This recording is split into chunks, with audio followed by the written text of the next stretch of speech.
I'm so sorry, ma'am. I know you need this medicine, but it looks like it's not covered by your insurance. Yeah, unfortunately, I had to deny that one. Wait, who are you? I'm your insurance company's pharmacy benefit manager. I get paid based on the price of a medicine, and I don't make as much money off this one. No one should stand between you and your medicine. Visit phrma.org/middleman to learn more. Paid for by Pharma. Every success you've had began with a great opportunity. Now here's another one. Make your next career move with a degree from University of Maryland Global Campus. Choose from more than 125 degree and certificate programs featuring online courses, faster onboarding, and no-cost digital resources in place of most textbooks. Get started on your undergraduate or graduate degree or certificate online. No application fee through May 31st. Learn more at umgc.edu/podcast. Certified to operate by Chev. This is Optimal Startup Daily, episode 998. In Defense of Raising Money, a Manifesto for Nonprofit CEOs, Part 2, by Sasha Dichter with Seths.blog. And I am Dan. I'm your host and narrator here. I'm with you every single day of the week, including yesterday when we heard from Sasha with Part 1 of this post. So if you haven't heard that one yet, I would recommend going back and listening to that first. That's episode 997. But if you are all caught up, let's hear Part 2. And continue optimizing your life. In Defense of Raising Money, a Manifesto for Nonprofit CEOs, Part 2, by Sasha Dichter with Seths.blog. So why are you so scared to ask people for money? Maybe it's because 3. Money equals power. Our society has done a spectacular job of creating enormous amounts of wealth. At the same time, wealth is associated with power, and not having wealth can feel like not having power. So going to someone who has money and saying, "You have the resources, please give some of them to me," doesn't feel like a conversation between equals. How about this instead? You are incredibly good at making money. I'm incredibly good at making change. The change I want to make in the world, unfortunately, does not itself generate much money. But man, oh man, does it make change. It's hugely important change, and what I know about making this change is as good and as important as what you know about making money. So let's divide and conquer. You keep on making money, I'll keep on making change, and if you can lend some of your smarts to the change I'm trying to make, well, that's even better. But most of the time, we both keep on doing what we're best at, and if we keep on working together, the world will be a better place. And 4, I'm terrified you'll say no. We all hate rejection. Being rejected when asking for money is a double whammy. You were already scared to ask, and then the person said no. They have all the power. You walk away, head down, empty hat in hand. Get over it. You're still devoting your life to this work. You shared an idea with someone. You didn't convince them today, but you probably got their attention. Maybe you'll convince them tomorrow. Maybe they'll tell a friend. Maybe you learned something that will make your pitch better the next time. At least you got your story out there to the right person. You made a change, you just didn't get any money in return. I've met too many nonprofit CEOs who say, "I hate fundraising, I don't fundraise." If you're being hired as a nonprofit CEO and the board tells you that you won't be fundraising, they're either misguided or lying. Tell them they're wrong. Tell them that your job as a CEO is to be an evangelist for your idea and to convince others about the change you want to see in the world. Tell them that if this idea is worth supporting, then they should jump in with both feet and support it with their time and money and by telling their friends it's worth supporting. Spending your time talking to powerful, influential people about the change you hope to see in the world is a pretty far cry from having fundraising as a quote-unquote necessary evil.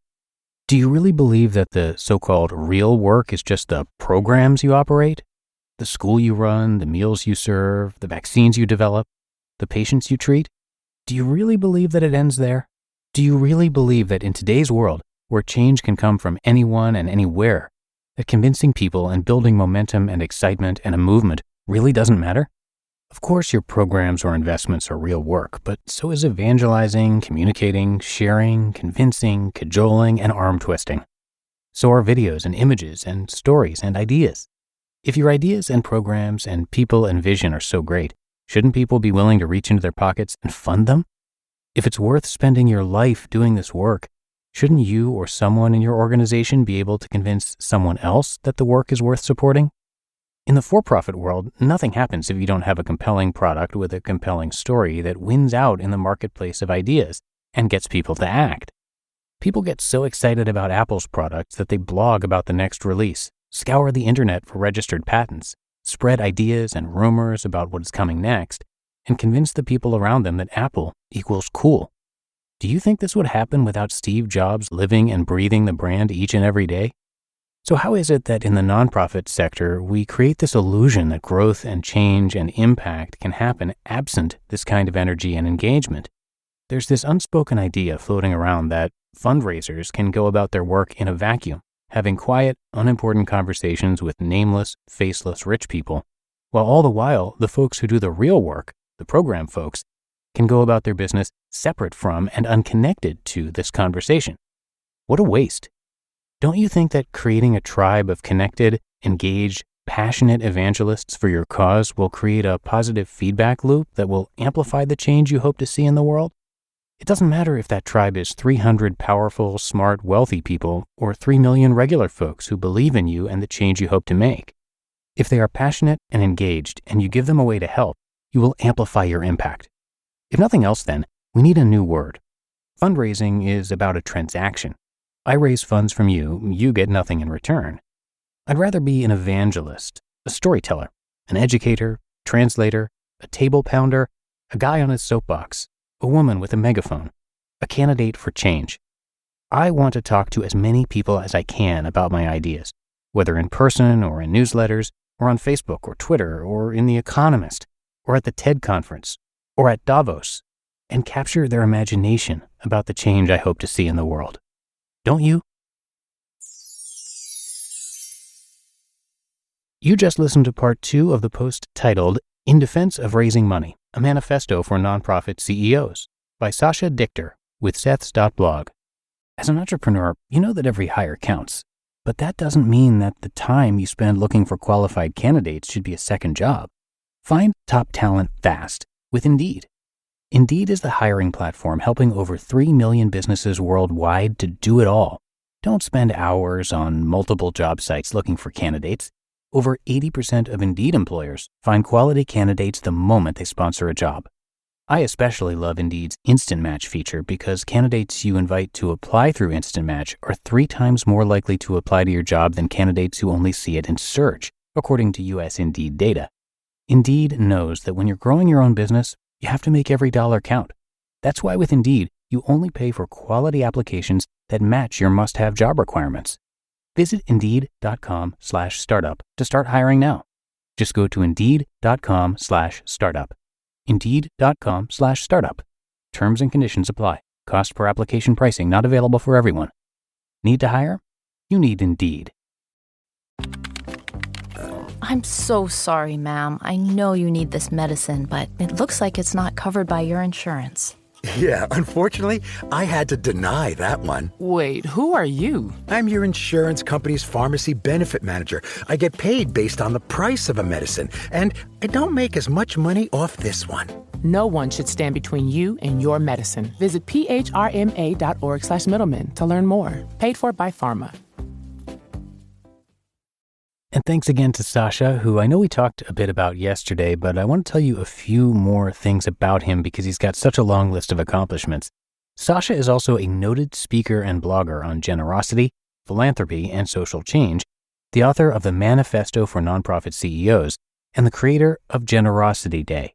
His talks have been featured prominently on TED.com, the Do Lectures, SOCAP, and other major conferences. He's been recognized as an innovation agent by Fast Company magazine, and he's been a contributor to Harvard Business Review, Stanford Social Innovation Review, and other leading publications. Sasha also serves on the executive committee of the Aspen Network of Development Entrepreneurs. Before Acumen, Sasha worked at GE Money to expand financial offerings to underserved communities globally. At IBM, he spearheaded the company's corporate citizenship strategy and launched a leadership program for school administrators. And he also worked at the microfinance group of Bank Rakyat Indonesia. Sasha began his career at Booz Allen Hamilton, consulting to telecommunications companies in Latin America and Europe. He holds a BA from Harvard College, a Master in Public Administration in International Development from Harvard's Kennedy School, and an MBA from Harvard Business School. And Sasha is a guest writer at Seth Godin's site where this article came from. So again, we want to thank Seth for letting us share the articles from his place. And please do come by seths.blog to show your support. But that should do it for this episode. Hope you enjoyed our two-parter and that you're having a great day out there. And I'll see you back here again tomorrow, where your optimal life awaits.